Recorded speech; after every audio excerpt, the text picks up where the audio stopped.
Woohoo! And we're live once again on another Tuesday, the final Tuesday of December and 2023.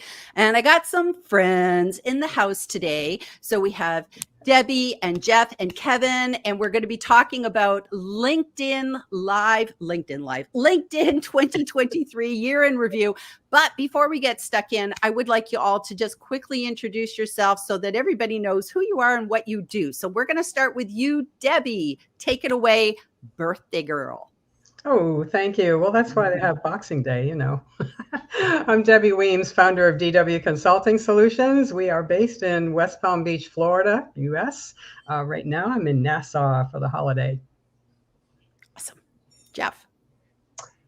Greetings. Namaste, everyone. My name is Jeff Young. I am called the LinkedIn Guru. My network calls me that. If you look up the word guru in the dictionary, you see the word teacher.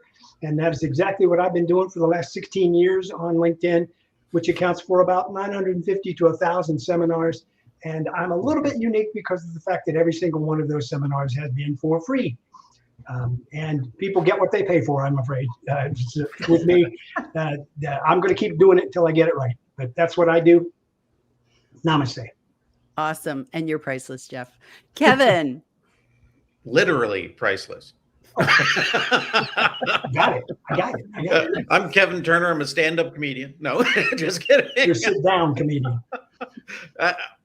Personal branding is what I do, and help companies, organizations, individuals figure out what it is they do and how do you put it into words, and then how do you get it out there, and also images as well. And that's why one of the things I'm incredibly in love with Gillian for is their ability to do these videos all the time, and it's exciting. So I'm always happy to be here.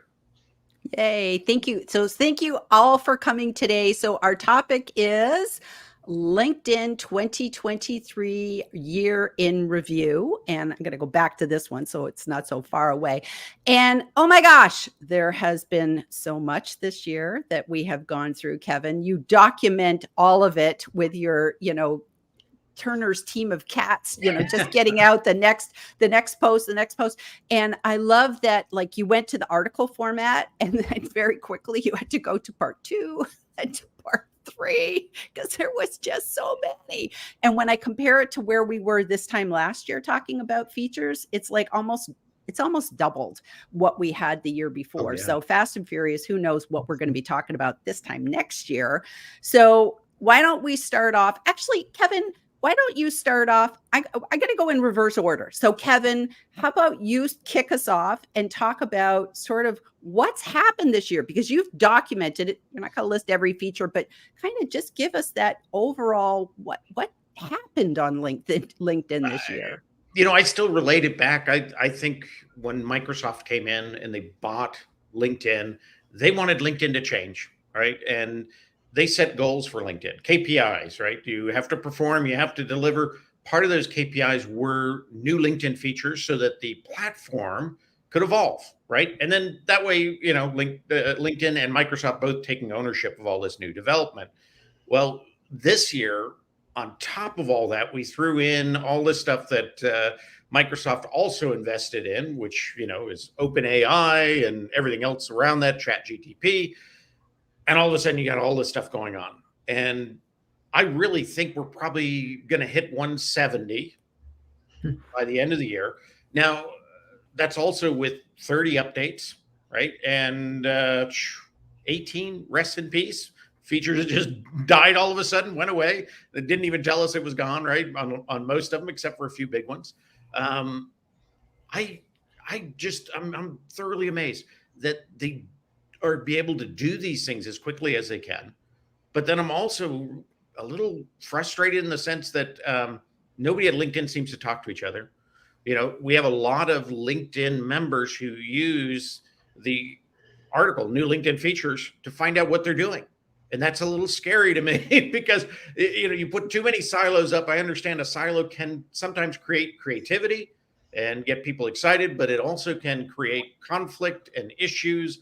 And I think that's why we see weird things like bells that don't really work because they've now set up some algorithm over here that they're colliding, right?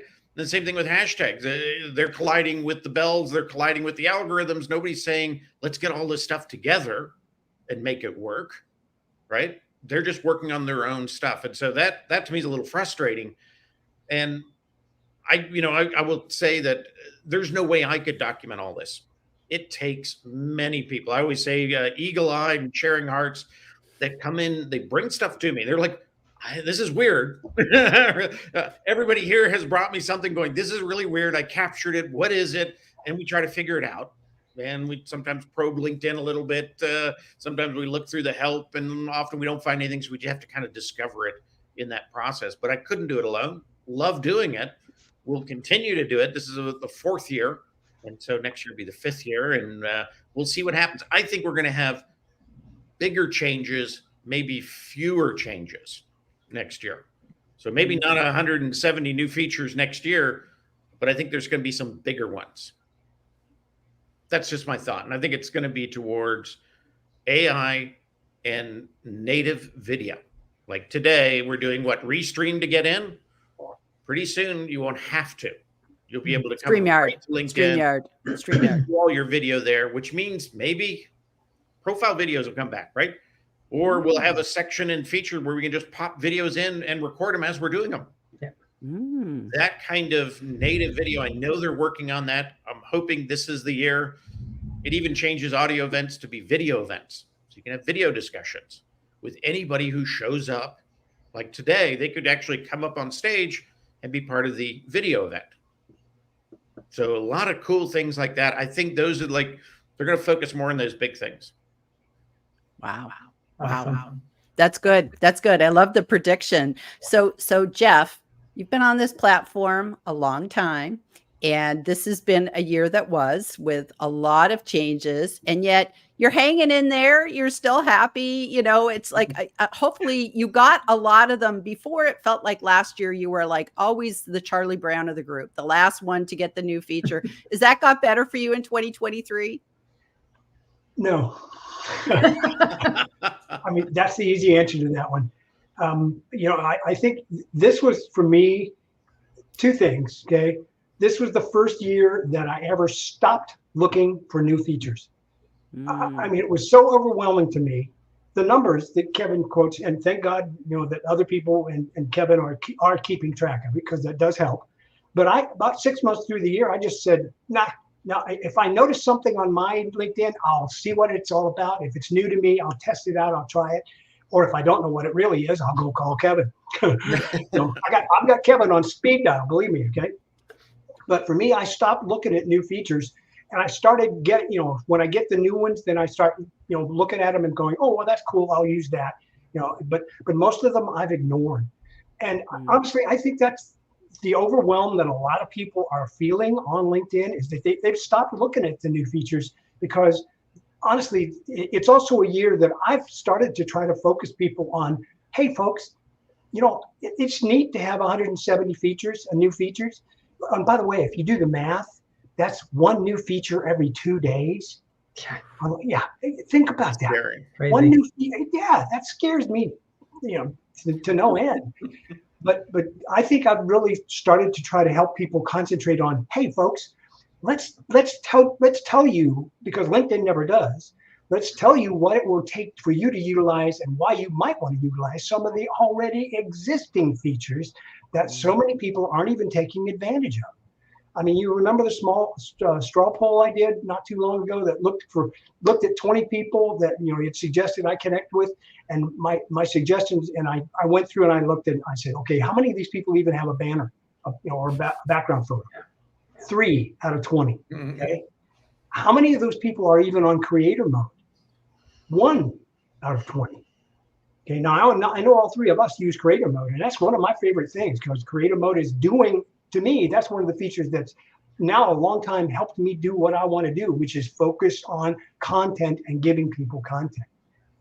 Okay, so that sums it up for me, except for one thing, and I think I'm also going to call 2023, what is it? The Chinese year of the snake? I forget. I'm not sure. I can't remember if that's I don't remember. But I'm going to call 2023 the year of the takeaway. for LinkedIn as well. Because, Kevin mentioned the RIPs. They got rid of the fact that you could put up a profile video in June. They finally got rid of took the profile videos down just a few days ago, okay, in December. But all of the other things that were really some of the great ideas that I'd love to see them bring back. I agree with Kevin. Bring back profile video, but let me do it on the desktop in addition to on the mobile, because that was the only place I could put it up is on the mobile before, right? Carousels that went beta but never even rolled out. Okay, that was the true carousels, not the slider posts, not the thing that people think are carousels, but the true beta carousels that didn't go. Pinned comments. Gosh, I would have loved to have pinned comments. I really miss pinned comments.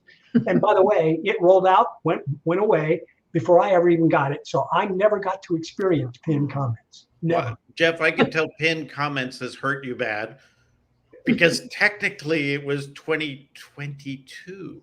Yeah, probably. Wow. It's hurt so bad it feels so current when they just teased you and then took it away, didn't even give you a chance, right? Yep. And he still feels the pain. And I love that feature, and I was so into it. So sometimes getting it and then having him take it away is worse than not getting it and having him take it away, because you invest in it, you're like, this is incredible. Well, and I agree. One other thing that I would call this is the year of the bonus, okay? Because because Kevin said, people's KPIs and bonuses are based on new features, okay? And they're also based on the amount of money that LinkedIn makes. And the point being is that now and forevermore, I don't think this is going to be anything. This is a prediction in 2024. I think that LinkedIn is going to focus on. Unfortunately, they'll focus the wrong way, but they're focusing like they're doing here recently by reducing features to free people and only allowing you to get a feature if you pay for it. Okay. Case in point, this has been a big topic. The reduction in the number of personalized invites that people can do in a month is now down to 10. Okay. And also a reduction in the number of characters you can put in the invite as well, from 300 to 200. I have no idea why that was a good idea, but 300 is not a lot, but 200 is less than a lot. Okay. It's not really personalized. 200. Here's what, again, my advice to LinkedIn has been this and I'll shut up after I say this. My advice to LinkedIn is to enhance the premium, make it worth the money, but stop taking features away from your free base, because your free base is 6 out of every 10 people on LinkedIn. That's over 600 million people who are using LinkedIn for free. Okay. You still got to support those people too, because if those people go away, you're not going to have as much success as you think you will. Even though you make $18 billion a year, well, excuse me, that's not profit, but you sell $18 billion worth of, a year. But you know what? $18 billion a year is not enough for some people. It'd be enough for me. If you want to give me some of that 18 billion bucks, I'll take it. Anyway. Well, that's a good recap. So that's good, Jeff.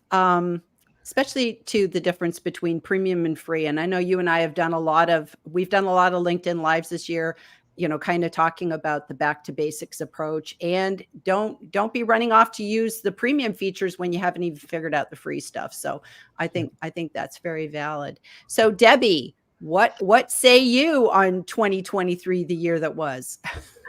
Whew. Okay, I got my list here, folks. All right. So interestingly, everybody's jumping into the same thing. So I'm going to put my 2 cents in.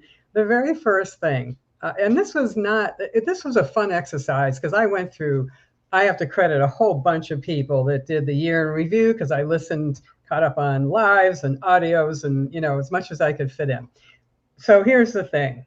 Because this is the battle cry from our clients after 12 and a half years of helping people to use the site more effectively for branding and marketing. Don't freak out at the number, consistency, and flow of all these changes. Because number one, I think it's not going to stop. Number two, I'll echo everything Kevin and Jeff have said, but here's what I found. And we really, I'm an easy one to freak out at stuff when I'm overwhelmed. It's like, oh my God, what am I going to do now? Here's the thing. Not everybody needs to pay attention to all those changes. plain and simple. There are some things that happen that, and yes, thank you, Kevin, because you're a godsend. But I skip right through some of the things that are in the list because it doesn't affect me. It's not going to affect my clients. It's back end stuff. It's interesting. It's good to know, but it doesn't have to go in my newsletter, which I'm catching up with January, by the way. Completely missed December. No December newsletter, folks. But that was the first thing I wrote down is don't freak out at the number of changes because they don't all affect you and you don't need to focus on all of them. Mm-hmm. So we try to, sift through the myriad of all these changes. And honestly, I really like most of them.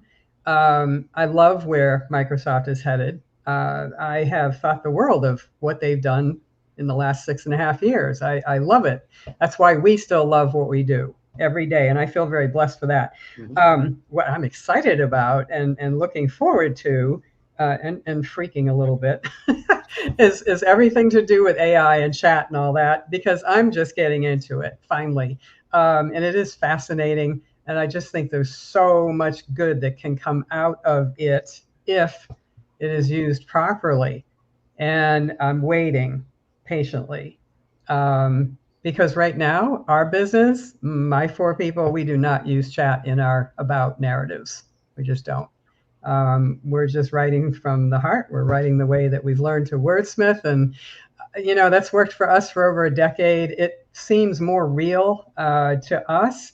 And I feel like I'm getting pretty good at identifying verbiage that is created by AI.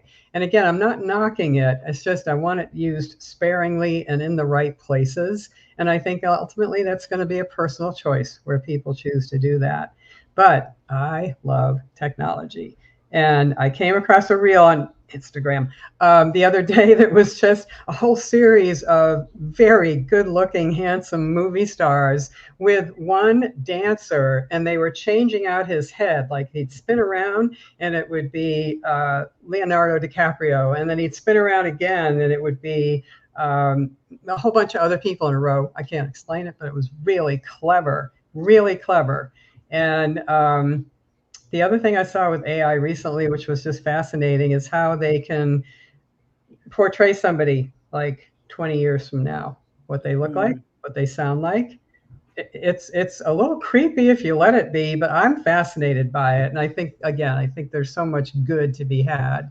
But I think the biggest advantage for members on LinkedIn Basic is don't shy away from that feed. You need to pay attention to what's going on. You need to, every time you jump on your feed for even 5 minutes, you're going to learn something from someone in your network. And if you just click like, boom, now you're active. That goes on your profile. Stop saying that you don't have time for social media, because everybody has 2 or 3 minutes, and that's really all it takes. So love these get-togethers. I could go on all day, but I will be quiet. So Gillian, what do you think? Awesome. Well, I'm going to hop over to the comments because I want to get our friends in. And look at this. The first comment is from Kevin. So he's a master that he could do that. And I love it because he's coming via YouTube. So very good, Kevin. Are we there yet? All right. Okay. We have Marnie. Happy birthday, Debbie. Woohoo. I wonder if I have my little balloons. Put a party hat on me? Here's my balloons.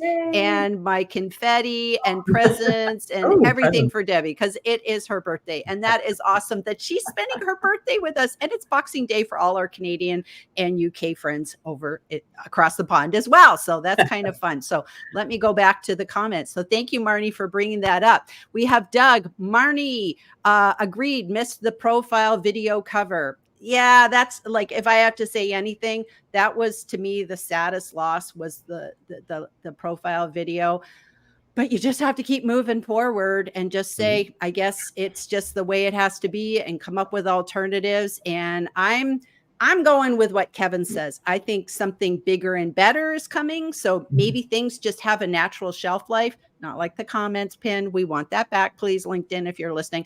But okay, with the video, let's do new stuff. And I'm all for that. I would love it. And like you said, Jeff, let us do it from the desktop as well, because I know if I open up WhatsApp, I can do a video from the desktop. I can watch it. I can send them. So if I can do it in WhatsApp, why can't I do it in LinkedIn? I think that's the biggest reason that LinkedIn said there wasn't enough participation in profile video, because people didn't realize I'm on my desktop. I got to open my mobile. I got to do this. I got to build it over here on, with Canva. And then I got to, you're transferring files everywhere.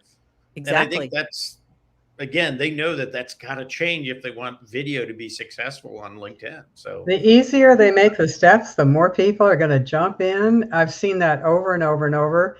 And I think it's so timely for you, Gillian, because you've got so much to offer, as far as your expertise. But guaranteed, if they make it doable from desktop, I'll be doing 10 times the amount of video. It should be the same way, whether it's desktop or mobile, right? Depending on how you flow, it should work the same way, basically, so that you can use it. Everybody can use it that way. Yeah. Yeah. And so are you thinking, Kevin, that we might even get native live videos, sort of like what you have in Facebook, where you literally could just push that go live and go live to the LinkedIn stream or whatever? Yep. I think that's all what they're focusing towards. Wow. I can see a lot of people. Premium feature. Yeah. I can. Well, yeah, there is that. So, wow. Okay. Mary Wu says, I would love audio events as video events. Yes. And also to I think it would really be nice if you could make some of these things for groups, because if you want to get groups better on LinkedIn, because that is one thing. If I was on Facebook, I could be streaming to my group. I could be streaming to my profile. I could be streaming to my business page. There's so many different places, but groups is big. And if you ever want to make groups relevant on LinkedIn, give us social audio or give us social video. Either one would be great. So that'd be awesome. Yay. And I don't know if they'll ever do that. You know why? Yeah. Why? Because groups break the 6 degrees of separation, where you can meet anybody in the world within 6 handshakes, right? That's why LinkedIn cuts you off at 3. So they can sell you the other 3, or the other 3 can be sold to you. I mean, back and forth. Groups break that. You're in a group, and all of a sudden now I can talk to anybody else in that group. They could be 6 degrees away, but I can talk to them. So why would I pay for premium?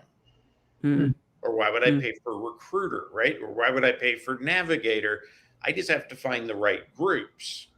And that's why LinkedIn has, I think, suppressed groups all the time, because they don't want it to take off like that. And I don't know if that'll change. Well, I wish it would. I don't know if it will. Sense. How many new features you may not know this, Kevin? How many new features that we saw of the 170 were enhancements to groups? Not many. Maybe 6. Yeah, that sounds about right. Okay. Yeah. And they weren't all that impressive either. They were minor. Gave you back something you used to have. Well, one of the things that, again, it's people don't know what they don't know. Okay. So, one of the things that I've always recommended is that if you belong to a group and you really love a group, hey, there's a bell on the group that you can ring as well, just as much as you could ring somebody's bell on a profile. Ring that bell on the group and say that you want to see everything that comes out of that group. But you can't belong. I mean, there's a limit, but it's a huge number. You can belong to 100 groups. Yeah. Okay. Who in their right mind would want to belong to 100 different groups? Again, I think it's a matter of niching down and focusing and strategically using each of these kinds of things.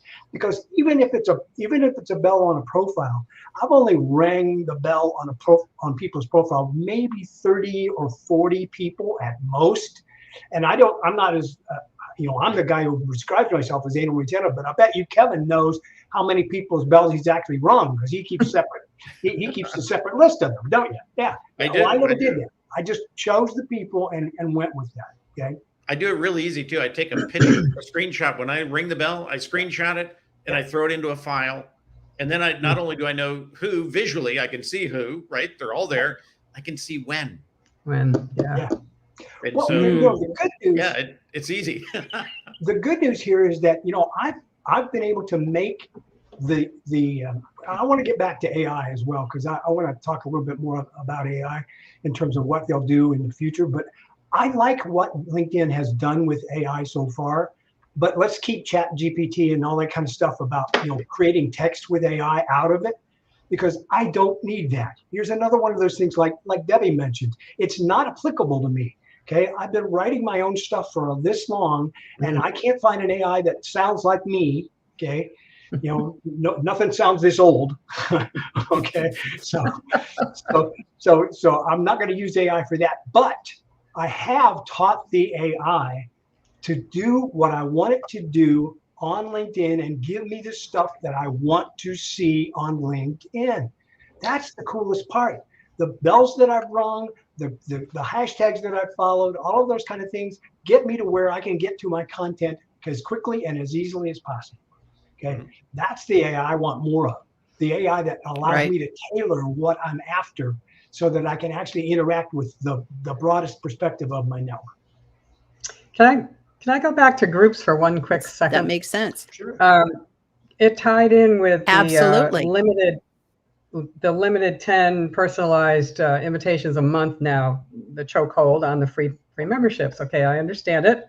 Not happy with it yet. Someday I hope they reverse it. It doesn't look like they're going to. So now we're looking into pretty deeply changing all of our coaching, because for 12 years, personalize every invitation. Well, you can't anymore. So one of the things I just came up with over the weekend was going back to groups, which frankly, this could generate a little bit of activity, a little spark in activity with groups. Because if I'm not mistaken, when, who wants to join 100 groups? Well, nobody. But if I'm not mistaken, isn't it still true that when you join a group and you're accepted, all of those members are swept into your network? They can now find you in organic searches. Is that still true? I hope. I know you can contact them. Yes. Sure. But they're able to find you in their network. Like I've always taught people that in order to be found by somebody doing an organic search, you either have to be first, second, or third to them, or having joined the same group that they're in. And that's the reason. Connected by group is kind of an extra expansion. Exactly. Right. And why not? If you're There's trying hundreds. to build a network, adding a 6th degree to your network actually expands your network more rapidly than if you add another 2nd degree, right? Because they know each other. You look at somebody and they go, "Oh, I've got a lot of mutual connections with you." Yeah. That's the person I don't want to connect with. I want to go with the one that says, "I have no connection with you except we're in the same group." That one's going to expand my network, right? Yeah. My heart breaks for people that are brand new, and same breath, Ryan's saying we got 5 new members every second out there joining. Okay, they don't have any 2nd level people yet. They don't have a network yet. They are brand new. So they get 10 opportunities a month to personalize an invitation, which is going to increase their chances of immediate acceptance by 5 times, according to Microsoft's research. So let's get those people searching into some groups of value to them. Either, depending on what their goal is, job seekers, they're going to want to get into groups that cater to whatever it is they're shooting for, along with signing up or following LinkedIn pages. There are other ways for people to build their network than personalized invitations, but this is really forcing us to get crafty. I can't complain about it, but it really sparked me about groups, because frankly, I'm nowhere near as active in groups as I used to be, but I belong to about 70 of them. But I have all those people. They can find this LinkedIn expert if they need her, But I thought that was an interesting thing, maybe way in the background of LinkedIn's head of, attracting more attention to groups, because that's certainly where a little bit of our training is going to shift over to is, don't forget those group members being swept into your network. Well, it's more about them people understanding that groups even exist. Okay, yeah, because that's true. LinkedIn is not advertising groups. You're going to start advertising groups, right? Right. And I'm going to start pushing people toward groups, and I'm constantly helping people within my own group, because I've run a group now since June of 2014. I think it's been a long time. Yeah. Right. So those people are it's not a huge group, but it's a good group. I'll give you one more. While we're on the subject of defeating, if you will, the limitation of 10. Okay. I've got another one for you, and you guys are going to be surprised at this one, because guess who? Jeff Young is actually going to recommend that you use the mobile app. Okay. Ah, Yeah, yay. exactly. Oh my gosh, what's wrong? Who are you, and what have you done with Jeff Young, right? Okay. My point being is that on the mobile app, there's this thing called a QR code, and if you're standing right next to someone, you can bring yourselves to your profiles and connect without having to do a personalized invitation. So you can just bam, connect directly since you're already face to face, and we're doing more face to face networking now anyway. So use the there it is. Thank you, Kevin. Right on cue. Yeah, or right on QR, actually, I should say.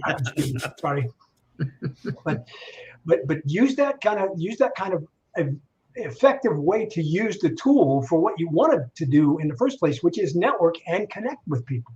Okay, I think groups and maybe the mobile app will actually get more functionality and help people network a lot more. And speaking of mobile, oh, I'm sorry. Did I cut you off, Gillian? No, I was just going to also say events, whether we're talking audio events or LinkedIn live events, this is another networking advantage where if you don't have, if you're on the free plan, this is a great place to meet people is during an event and after an event. But continue. And with that networking tab, you can actually reach out to anybody who said they were coming to the event, whether they showed up or not. You can reach out to them directly. You can send that personalized invite beyond the 10 through that process. Hey, would you like to connect? That nobody stops you from. Good stuff. More good stuff. At that point, I like that a lot. Send you a blank invite, right? And it's beautiful. It would be the only way you would get Richard Branson to respond to you. You got on stage, you said something intelligent, and then you followed up and said, "Hey, would you like to connect?" I'm sure he's maxed out. That would be the only other reason. But when else would you get that guy to answer the phone? No. Take an email? That's no. true. Send post? No. This is one of those times where you can actually make that happen. And I think my favorite thing to do on audio events is when somebody's speaking, I always take a screenshot of them speaking and a little green ring around it, right? And I shoot that right to them because during the event, you can, again, communicate with any of these people. And I sent them a direct thing just saying, hey, I know you were on stage. I thought it was brilliant when you said ABCD. And I know you probably didn't get a screenshot of yourself. So here's my gift. You start a relationship now with a gift. That's always a good way, right? Many countries, you can't begin a relationship without bringing a gift first. It works here. And I've found that to be extremely valuable. And then what normally happens is they post that afternoon or the next day and they say, oh, and by the way, my new connection, my new friend, sent this to me. Wow. Wow. So it has a nice little kind of effect there as well. But getting creative within LinkedIn, there's a lot of things you can do on that freemium that all these new features, they don't really matter because the core basics of LinkedIn, which is networking, is all there. You just have to get creative in how you do it. And I think, there's so much opportunity there. It is incredible. Anybody not doing it's wasting their time. So Kevin, a quick question. The message that you can send someone to within a group and or within an event, an audio event or a LinkedIn live event, is that the same as an in-mail or not? Is that a different kind of message? Okay. Well, some of them will be in-mails. Some of them will be direct messaging, depending on whether that individual, if that individual has open account, right, that they're open to any messages, then it's just a direct message. If they don't, LinkedIn will give you a free in-mail for those who have closed that door, and you still can get in that way. And then that's where you end up just saying, hey, if you'd like to connect, I'll send you a blank invite. Apologize for being blank, but it's on its way. Right. So for example, Gillian, when someone joins my group, I send a direct message to every single person that joins my group. Okay, so whether I'm connected with them or not, they are going to get a message from me.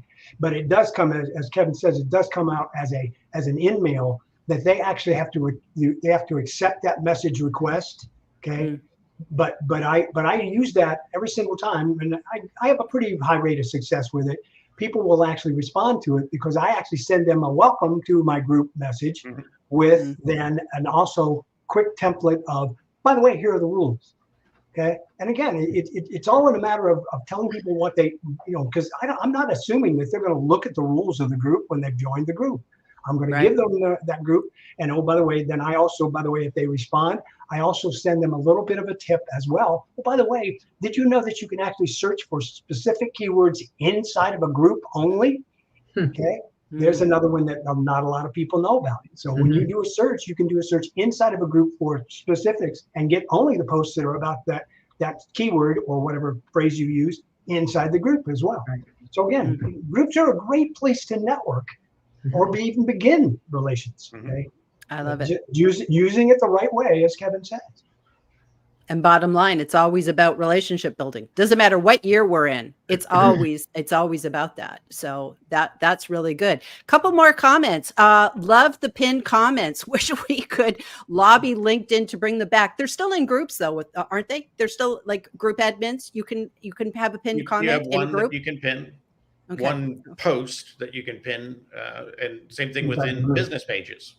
You can still pin a post on business pages. Okay. All right. Steve asks, is there a way to tell what percentage of my connections are premium? Ooh, that's a good one. Sort. Thoughts, guys? Sort. Go to your profile. Go into, you're going to have a live link to your connections. And when you start sorting them, you can break them down first, second, third. It's a manual way to do it. I don't know. If you have a huge network, it might be a little time consuming. Yeah. On the right off the bat, that's what comes to my mind. On the sort results, will it show if a person is premium or not? I don't think the gold symbol shows on the sort results, does it? It should have the badge. But it's not something but that they don't always download. they don't always display their badge either. Yeah. Right. They don't always display their badge either. So the only way to be absolutely certain is to see it on their profile to be absolutely certain. Yeah. Or see certain features that they're using, which, by the way, will tell you whether or not they're premium or not. Having that little link to use my services or use the little link that shows up with them on their messages and those kind of things. That's one of the premium services, for example. And that's business premium. Good question. Right. And that probably, I have to tell you, as I think I'm the only free person in the house. Maybe Jeff is. Jeff, you go back and forth. So I never know if you're free or not. You're on premium. Okay. So the only thing that I, as the free person in the group, I think that I have envy of that call to action that goes everywhere with you, book an appointment or go to my this or whatever. I think that's actually probably one of the coolest things LinkedIn has done this year. Yeah. It's driven business for me. I've had people contact me through that link. I wish it were bright blue like a regular hyperlink, because I think it'd be 10 times that. I mean, I've had business pages where, they could send a message directly. I've got nothing on 3 business pages that have had that for many months. Nobody does it, but I do get people clicking on that and sending me a message and beginning a process that leads to opportunities. I think it's a brilliant thing. I'm amazed that they pulled it off, because I know that took a lot with LinkedIn's, I guess, kind of equity positioning. Everybody has an equal right for opportunity within the platform. Premium is kind of a way of saying yes, and if you pay, you get even better, right? Which doesn't make equity or equal or anything to that effect. So I was actually amazed they did it, and I hope it stays, because I think on every level. Is it on all premium levels, like every kind? Premium, which means if you got into Navigator or Recruiter, you also have it, right? But if you had, let's say, Learning Career, premium, you don't get it. Career Premium, you don't get it. It has to be Business Premium. Oh, okay. That's so good to know. So it's a tiered approach. You pay more, so you got more. Okay, which is actually not a bad approach. I don't mind that approach at all. That's the way they should have always been building premium. And for a long time, you really couldn't tell much difference between premium and free. True. So AI was their focus for a while. If you wanted AI, you had to pay. Yeah. And that, I thought that was brilliant, because I love hate with AI, right? I always say it can be an incredible muse, but a terrible artist. And as we all know, muses can get you in as much trouble as they can get you out of. You know what I mean? AI is exactly that way. And so by making it premium, I know it brought in a lot of people into their premium fold. And I don't know if everybody knows this, but LinkedIn's premium is, I think, one of the top, what do you call it, membership clubs in the world globally. Wow. It's almost 15% of the membership is premium. Now that includes Recruiter and Navigator, so not just premium, but 15%, and it's the world's largest supposedly membership program out there. It's also one of the most profitable. Wow.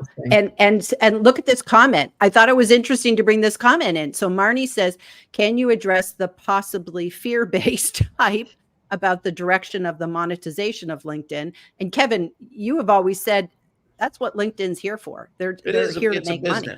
Yeah, it's not a social good site. It's not Craigslist. Right? It is a business. Always has been a business. I've never had any problem with LinkedIn charging for things. The only thing I ever thought, and I think we all agree on this, they shouldn't take away anything from freemium. Leave it as is. The only thing they've really ever done that with has been this invite. And there's a group on the inside that are saying they did it for different reasons, and we think they did it. I'm not sure I agree with them. They're saying the free invites were being abused by spammers. And so that was their reasoning to limit it, because you can open up a free account and you can open up 150 free accounts today if you wanted to, right? If you were bad enough, you could do it. And then you had all this wide open invites, 100 plus a week, depending on how you perform. You could create a lot of nefarious activity on LinkedIn really quickly. But when they made it 10, then they believe it stopped that process. And right now, LinkedIn is all about security, from this ID verification to, the biometrics they just came out with in the last couple of days that we've been kind of waiting for it to appear. They're doing a lot around security. And so I kind of believe some of it, but I think it was probably began that way. And then they said, oh, and by the way, we could probably make some more money too. And they're like, let's go. Oh, yeah, that's a good idea. No, but I think that's for the wrong reasons to some degree, Kevin. It's just my personal opinion. But I don't disagree. I get the reasoning behind it. The fact that they said if we limit the number of invitations, personalized invitations, that will eliminate some of the fake accounts and those kind of things, right? But what it didn't eliminate is, and again, it's kind of like robbing Peter to pay Paul. Okay, because of the fact that what they didn't eliminate is the fact that anybody who wants to can create as many new accounts as they want to. So now the spammers and the fake accounts are just going to create more fake accounts. Okay, and believe me, that's something that I've been harping about all year long as well. I'm not sure that's going to get any better unless LinkedIn changes the way that they're focusing on eliminating free accounts. They are, and that's one thing. And I really security, I think, is a core. One of the things they did was they lowered the, everybody was up in arms there for a little while. It didn't bother me, but everybody was up in arms because their follower count went down. Okay. Well, if the followers that disappeared are fake accounts and those kind of things, I don't care. Yeah. They weren't real followers anyway, right? Yeah. So that didn't bother me at all. But what does bother me is that I'm still seeing, and I don't have real evidence to this. I will be the first to say that I don't have any scientific evidence to prove this. But anecdotally, I'm still seeing, and I'm still getting a whole bunch of messages and all those kinds of things, and I'm still seeing a ton of fake accounts out there. Okay, again, that part of the symptom of the problem here is that I'm guessing. Okay, but this is my anecdotal guess, is that I think at least 10% of the 1 billion people that are out there are fake accounts. I think you're selling it short. Okay, it's 30%. I said as much as 20. I've said as 10 to 20%. If you look at the numbers that we claim are U.S. members, right? The number of U.S. members is already greater than the workforce between the age of 18 and 65. Yeah. It's already 15 million greater than that workforce. That means everybody in the workforce would have to have a LinkedIn account plus an extra 15 million. And we know better. We know. Yeah. And I look back and I thought, well, if you gave it, let's say 80% of the people in the workforce between 18 and 65 have a LinkedIn account. And that's, I think, maybe dreaming a bit. I don't think that many do. If you did that, I did that math, and it came out to be about a 30 to 40% potential for fakes. Wow. I know LinkedIn knows this. I know LinkedIn is after this. They want to rectify that too, because fakes are costing them. You know, that's why people are getting locked out of their accounts, because it's getting harder to make a fake, but it's still easy to steal an account. Yeah. Right. LinkedIn has been bridged a few times security wise. Our emails are all out there. They can take a brute force approach to getting into our accounts. If we have not set up either this new biometric with key, or we've not set up, you know, minimally two-step verification, we're being dumb, right? Because they're going to come after our accounts. And the bigger, the more active we are, the more we're focused in areas they want to be, they're going to go after those accounts. And they get in there, they lock you out first thing. They might change the name, they might change the email, but they're going to lock you out. That's going to be number one. And from there, what they're going to do is probably approach your network with a quick link. Hey, this is Jeff, and I've got a free downloadable for you. Good portion of your network, Jeff, would download that. While you're trying to get back into LinkedIn, which you can get back in successfully probably within 24 hours, they've already been exposed. And Jeff, if you told your network you had a gift for them, the majority of them would probably click on it. And then they're in the same boat. Their account has been taken over. That's bigger now than creating fake accounts. When you work hard to get that reputation and someone steals that reputation, that's a bad thing. And that's one thing I love that LinkedIn's doing, because I know it's a pain. It's happened to me. It's happened to everybody, where we get locked out. And it's because they see some activity that's really strange. Usually it's brute force kind of trying to throw as many passwords as it can with your email in there to get in. And it's saying, you didn't make that many. You didn't do that many to get in. We know that. You guys, you get it right every single time when you log in. So we know if it's more than one, more than two, we're going to put a stop. And I'm glad they're doing that. It's a pain to get back in, to get everything straightened out, but it's important. And I know when they're doing that, they're stressing to people, put two-step on. Everybody who's gotten locked out that way did not have two-step. Got to mention something, you guys, because I just flew from Florida to Bahamas, which is considered international. Very interesting in immigrations, because I had done the ID verification on my LinkedIn profile. That created a clear account for me automatically. That turned into something very valuable, to skip 9 lines of people and be led by a security TSA person right to the front of the line, looked into the eyeglass thing, and it was biometrics. My irises were checked. They said, go right ahead. I was like, whoa. Well, I joined Clear 11 years ago, maybe 12 years ago. You've been an international traveler for a and when long I heard time. LinkedIn was using Clear, I was like, okay. I think I was like, well, as soon as it was available, I was in and got it done. And just want to emphasize the importance. It only takes less than 5 minutes to do that ID verification. It puts a shield on your profile. It tells people you're real. You're not a bot. You're not a fake. The two-step verification under settings and privacy. And take a second and pull out the mobile and do your name pronunciation, even if your name is Tom Smith. You know, that's a 10-second free marketing plug to do whatever you want to do with. But those 3 things will help to further validate that you're real. And that's really important these days. Especially if you're a freebie, if you're on the free plan and you can't send those, you know, you run out of those invitation invites because you only got 10. If somebody comes to check you out because you gave them this like bland invite, at least they can see you are a real person. And that's what I was sad about the profile video going, because I didn't see any fake accounts with profile videos. That to me was like pretty much nobody was taking that time to have fake videos. So, but that verification, I think that was probably a really good thing that LinkedIn brought. And it doesn't cost us anything. Like you look at Twitter. That they've organized to make sure globally it doesn't cost anything. I think that's fantastic. Yes. The other thing people don't realize is the companies that are using, the organizations are using third party. LinkedIn doesn't get your passport, doesn't get your driver's license. all they're getting is a verification that that company, Persona being most of the world, Clear being US, Canada, I had an interesting email today about that. I'll tell you about that in a moment. Those are processes where all they're doing is verifying that you match the document you showed. The document's original, you're original, they matched through biometrics. That's all they're telling LinkedIn is, yep, Jeff is Jeff, Gillian's Gillian, Debbie's Debbie. That's it. And LinkedIn, Thank because goodness of the it's only one of relationship, does that. And so nobody's going to break into LinkedIn and get your driver's license that way. Right. If LinkedIn ever has you locked out, they may ask you for that driver's license, and you're thinking, well, I already gave it to you with Clear. Yeah.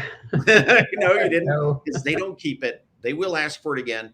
And Right. LinkedIn, thank goodness, destroys that information once they verify. Right.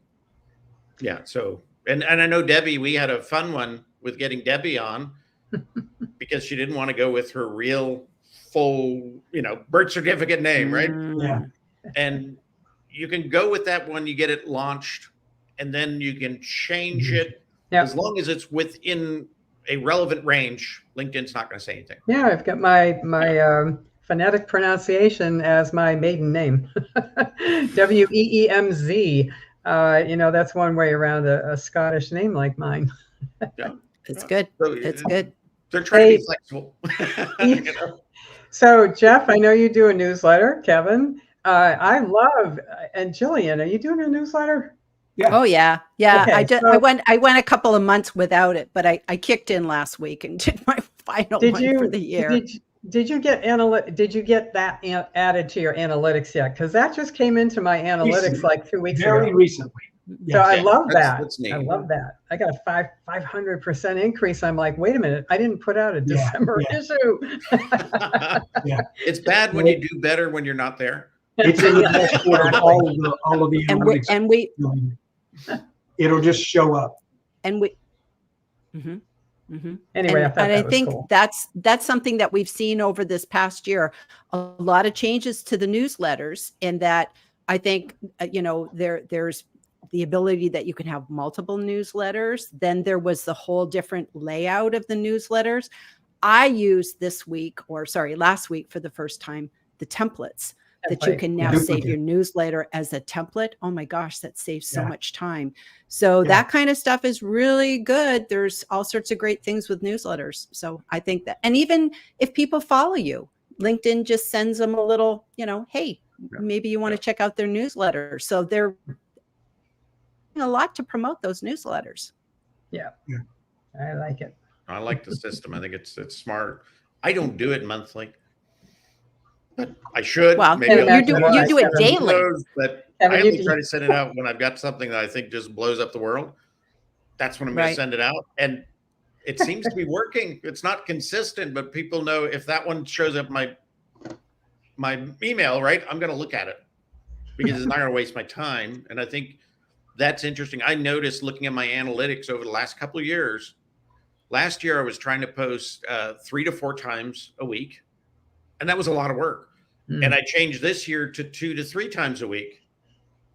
My numbers are exactly the same as far as exposure, and my engagement is actually increased by posting a lot. Mm-hmm. And I think it's human nature, right? They always say distance makes the heart grow fonder. Right? If you're there every single day, pounding on people every single day with posts 3 times a day, some people, you're not going to get better engagement. No. Right? For at and least the numbers are going to come out about the same if you just reduce a little bit, focus on what's really important, and then you're a little less stressed, right? You're not trying to come up with something every single day and pulling your hair out and, find that pace.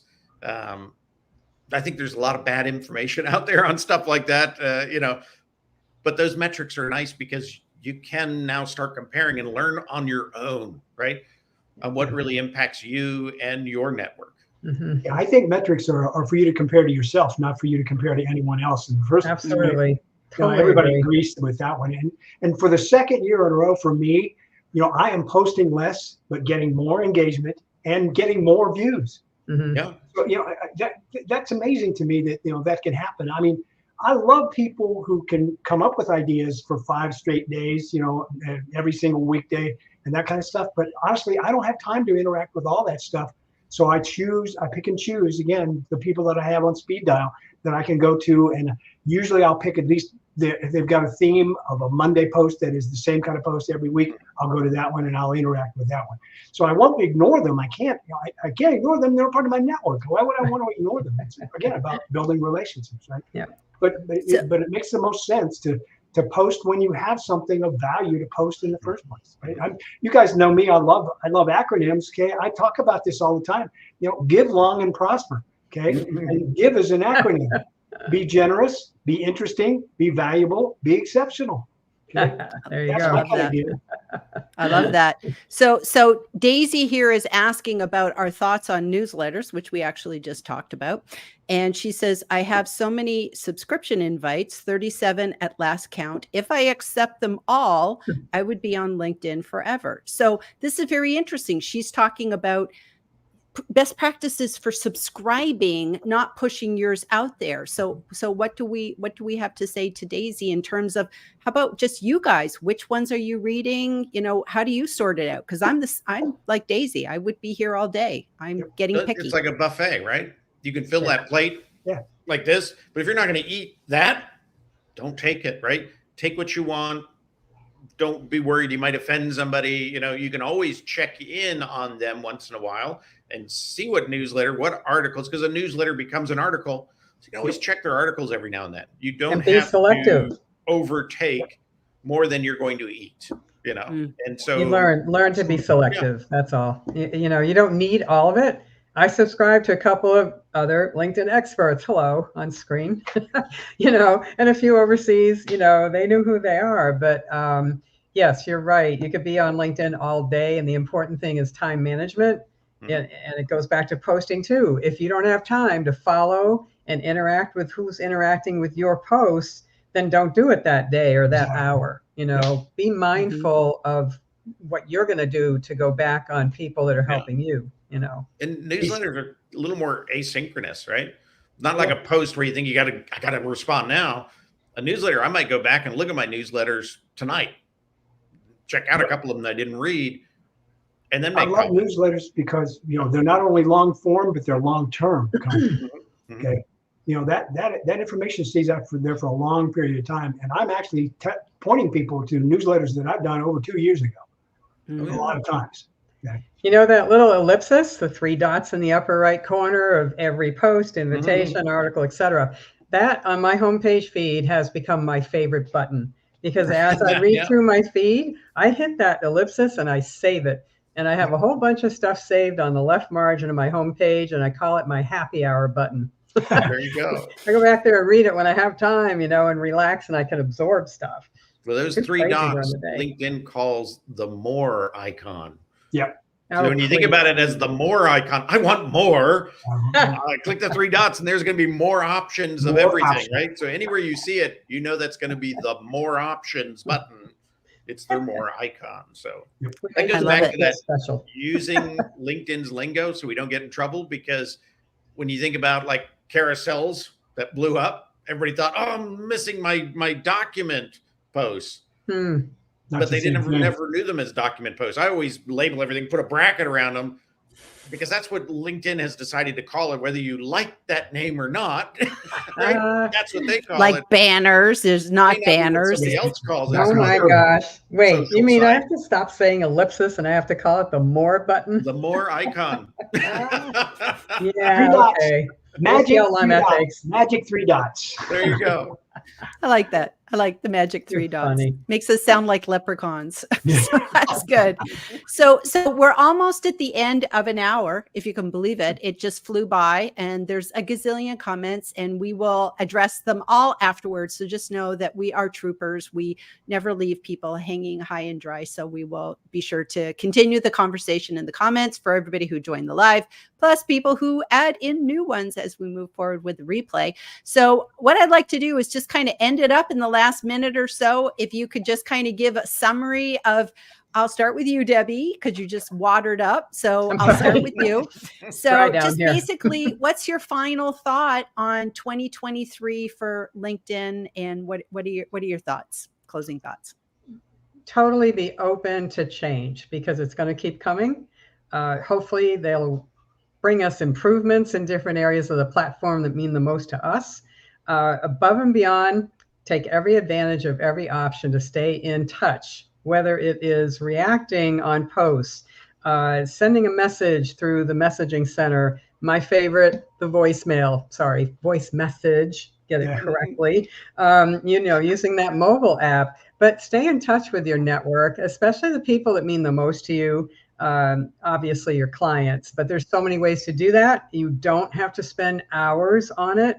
I have just mentioned 4 different areas where I'm now compartmentalizing little bits of time as much as I can every day, and just to be more consistent with being engaged. That's what it's all about. Wonderful. Thank you, Debbie. Jeff. Well, I think 2023 has actually been overall a very, very good year, because they did improve the product. Okay. I'm hopeful. My focus is on the future. I would tell people the same thing as Debbie. It's not going to stop changing. So just continue to use it. Use the parts that are most valuable to you. And more than anything else, make it strategic so that you can use it effectively. Okay. Because one of the things that kept me from using LinkedIn effectively this year to some degree is LinkedIn's infrastructure. We didn't really touch upon this, but I want to touch upon that as far as the future is concerned, because I want LinkedIn to concentrate on its infrastructure as we go forward. If you see a glitch on LinkedIn, wait an hour. Okay, it'll probably disappear. Okay, because it is a big product, and it's this big monster thing that that moves on its own impetus every once in a while. But I'm hopeful that LinkedIn will actually bite the bullet this next year and take into account the fact that we need to put this product on a different infrastructure that will allow us to do some of the things that we've been talking about.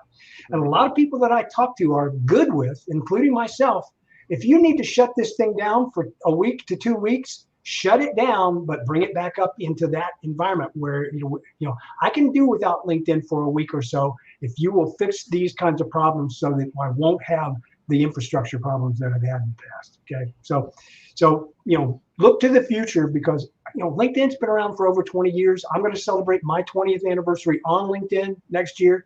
Okay. It's going to be around for a long time. It is not going away, and you might as well use it for what it's intended. And that is to, just like everything else, it's like air. You need it to survive. Network, network, network.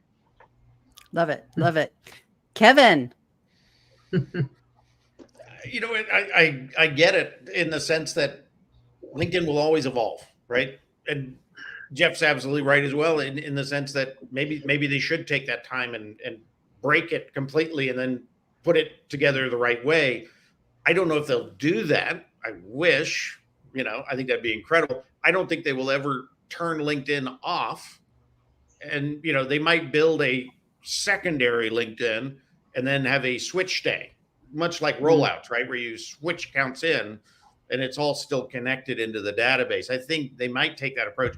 It's probably more expensive, but I think like a restaurant, right? Restaurants don't close to remodel normally. They open up another location nearby and they work that, and then they move everybody over, because they're always afraid they're going to lose those customers, right? And so I think LinkedIn will probably take that kind of approach. And I think they're doing it in segments already.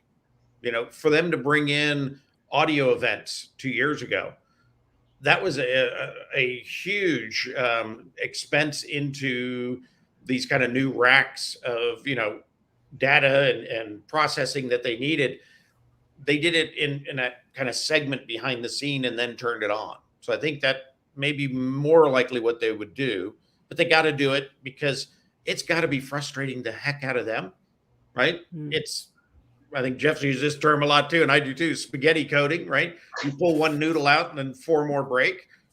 It's going to continue on. It's not going to get any better. Never does. The drier the noodle, right, the more likely they are to break. These are pretty dry. I think they do have to get down to that. And I think that's part of what they are doing, with the movement they're taking. So, I'm excited about that. I always tell people, don't worry about new features. I like to track them. To me, they're like icing on the cake, right? You really need to eat the cake. The icing is nice. You don't need all of it. Sometimes I scrape off a little icing, right? You don't need all that icing, but it's there. You should know about it because it might be a piece that helps you, and only probably us four here use everything once at least, right? Everybody else just use what you want, use what you have, know what's coming so you can plan. But don't ever get in a panic. LinkedIn is going to introduce these things in the 5 waves. You're going to get one at some point, and it'll all be fine. Don't worry about it. There's nothing worse than getting a new LinkedIn feature before it's baked, and it blows up and it tears down your account and it does other things, or you spend 50 hours feeding it and then they take it away, right? Sometimes it's best not to be first. Sometimes it's actually best to be in the middle, and I don't worry about it anymore. And that's one of the reasons I got other people to help me find stuff, right? Because I can't always find it. Now, what I thought was interesting, and I had an internal conversation, 70% of the people who get a new feature do not know for over 35 days. I believe it. I believe it. But you probably had it 35 days ago. 70% of the people did. They just didn't know what it was, right? That's why it's really important to get the word out. And we all do that. We all help people understand sometimes what's coming so that when it does hit day one, you're live and running with it. You know what it does. You know how to do it. You know how to use it, or you don't need it. But that's important because LinkedIn doesn't communicate that. Their concept was it would always blow up help. If we had 5-wave rollout and you didn't get one of those waves, then you'd be calling help, and help's like, I don't know what you're talking about. Just a big mess. So that's why they don't communicate it. By the time executive management at LinkedIn tells you about it, it's already been out there for quite some time with most people. So just, be patient. It'll be there when it's right for you. And don't always wish to have the first. I love it. I love it. Okay. So then I would just add in my 2 cents would be follow this guy. Everybody needs to make sure that they're following Kevin and be part of the village, that if you see something, say something. So many people will come to me and they'll say, oh my gosh, do you have this? And I say, no. And I go tell Kevin, because they think, well, maybe it's just me. Go tell Kevin. He'll tell you, nope, came out on this date. Don't need it. But Kevin would like to know. So if you see something, say something to Kevin. And also screenshots. Screenshots. They're so important. And don't you always say, maybe think about backing up your data when LinkedIn gets glitchy, back up your data. And then the other thing that I would say is that it's really important to follow quality people, like my guests here today. All 3 of these guests are people I encourage everybody to follow. Find those trusted LinkedIn experts that just share from the heart. And just, there's so many others out there. And that is the whole goal with my LinkedIn Easy Peasy podcast, with this live stream show that I do every Tuesday.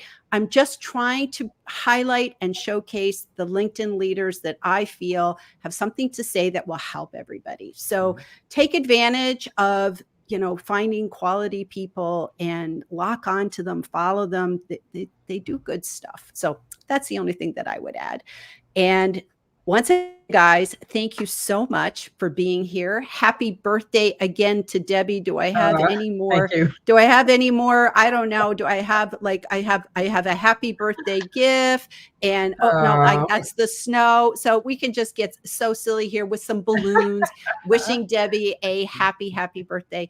So anyways, it has been awesome for you guys to be here. You're welcome. Happy many returns, Debbie. Maybe we see you back every year to do this. Thank you. Always on you. Oh, great way to celebrate your birthday. Have a great year, everybody. They are. So come back next week. I got a fabulous guest lined up. It's already. Come back next time, and we will see you all in the new year. So thanks for coming, everybody. Bye. Mm. Happy New Year.